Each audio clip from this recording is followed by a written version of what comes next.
વલસાડના convent school પાસેથી ગુમ થયેલ ઈસમની લાશ વલસાડના તિથલ દરિયા નજીકથી મળી આવી.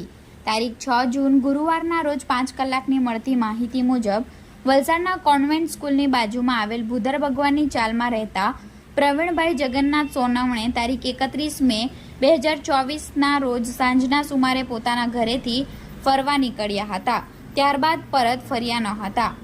ઘરે પરત ન ફરતા અને પ્રવીણભાઈ મગજથી અસ્થિર હોય જેથી પરિવારના સભ્યો તથા તેમના આસપાસના લોકોએ તેમની શોધખોળ હાથ ધરી હતી, પરંતુ તેમનો કોઈ પત્તો ન લાગતા સમગ્ર મામલે વલસાડ સિટી પોલીસ મથકે જાણવાજોગ અરજી કરવામાં આવી હતી. જો કે પોલીસે ગુમ થયા હોવા અંગેની અરજીની નોંધ લઈ પ્રવીણભાઈને શોધવાની તજવીજ હાથ ધરી હતી, પરંતુ કોઈ વાહન કે મોબાઈલ ન હોવાના કારણે તેમને શોધવામાં ભારે મુશ્કેલીઓ પડી હતી.